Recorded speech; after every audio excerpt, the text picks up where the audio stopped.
Okay. Sunday, July 31st. I'm Larissa. And it's time to unveil some crazy hair, just for shits and giggles. So, yesterday morning when I showered, I put my hair in two little buns, one here and one behind it in the back. And when it was still wet, and I wrapped my hairs back up all day because I just wanted to have my hairs up out of my face and stuff while I was cleaning. And so they dried. Got like a corkscrew. So we're going to unveil what happens when you do this with your hair. It's still damp in the middle. And I don't even have that much hair. Last night, I took a bath, a nice salty bath, because Omar cleaned the tub for me. Because I was having cramps. Oh my God. Is that sexy?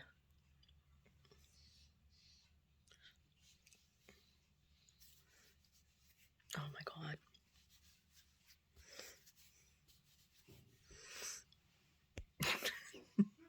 I'm a pilahata. Pilahata. For sure. So, when my uterus gets done shooting like a rocket, because that's what it does, the first couple days in the morning, I think we might do some yoga, but of course no inversions, and it'll be gentle kind of thing. Not quite yoga nidra, but floor work and breath work. We haven't done some yoga in a while, but I steamed the floor yesterday,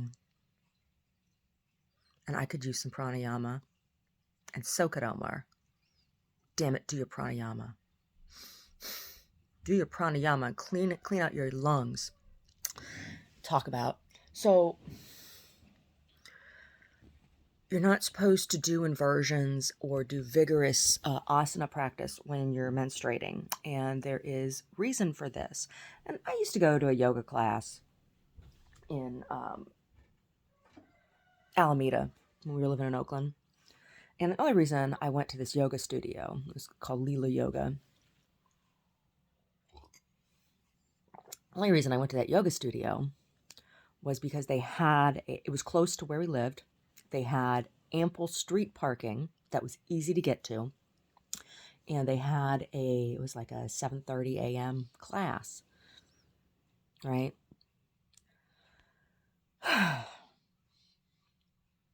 There's this guy that taught the class, Craig Ennis, and he actually broke my tailbone when I was trying to give myself a chiropractic adjustment. And he should have known better as a certified yoga instructor. And he was a creep, but he used to say shitty things in class. Like there was this one time, he's like, everybody says that you shouldn't practice when you're on your period, but I don't think so. And he's like, and this is my religion, and I'm blah blah blah. And I'm just like, whoa. And it was around this time. It was a couple weeks after that when he broke my tailbone. But you're not supposed to practice vigorously or do inversions because it can disrupt your flow, and that is because of the physicality of the asana, right? And cause problems with the flow physically, but also because yoga it stimulates the chakra centers, and that time during a woman's cycle, you need to be very, very cognizant of the energy and how it's flowing and how you're addressing it, right?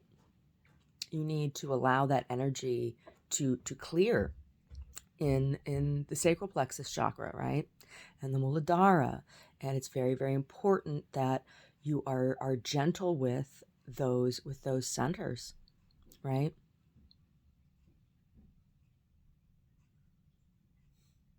So he was so fucking weird. And after he broke my tailbone, I had trouble walking I was in so much pain. I was in so much pain for months. like 5 months, right? I spent a lot of time. I spent so much time lying down with a heating pad because it hurt so badly that the heating pad burnt a hole in our mattress. And I emailed him and said, this is what happened. He goes, oh, don't blame me. I'm like, don't blame you. You're the one who cracked my fucking tailbone when you claim to know better. So I was in child pose and I was trying, my hip pops out of socket. And it's always done that ever since, like, because I was born with my legs reversed, turn around, and my mother had to turn my legs in. So with my right hip in particular, it pops out of socket. I had trouble with that. And particularly just before and during my cycle, because your body's flooded with hormones and your joints become looser at that time. So we had done a progression of standing poses and had come down onto the floor and were in child position. And I was doing, like, when you're in that position, if you punch the side of your hip, you can pop it back in. And there's actually a chiropractor's the one who taught me how to do it. Milo, who was my chiropractor at the time, he's the one who taught me how to do it, so I could do it for myself, right? So I was hitting the side of my leg, and Craig's like, "What's wrong with you? What are you doing? What are you doing?" I said, my hips popped out. I'm trying to give myself an adjustment. He goes, "Oh, I can help you out." And he came over and he's like, "I'm gonna sit on your sacrum," and I was like, "Okay."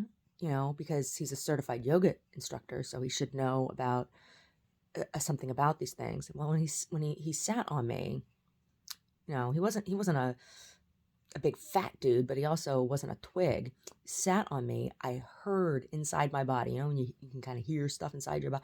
I heard something crack, and there was a lot of pain. But I was like, oh, well, maybe it's just because the bone's finally seated. Well, by the time that was near the end of class, and I made it through Shavasana, and by the time I got home after that, like, normally I would go and I'd walk after yoga.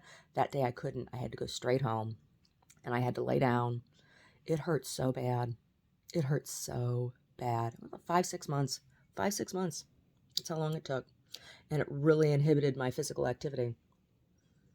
After that, I refused to go back to any yoga classes anywhere. Don't trust yoga teachers after that, and just do my own practice, because I know my body, and I've been practicing yoga, because yoga is not just about asana, right? It's not just about asana. But I've been practicing yoga for 25 years now. I'm not a certified instructor, but 25 years is a long time. I think I know a thing or two about it. So when I'm done being a blood cannon this morning, go do a little bit of yoga.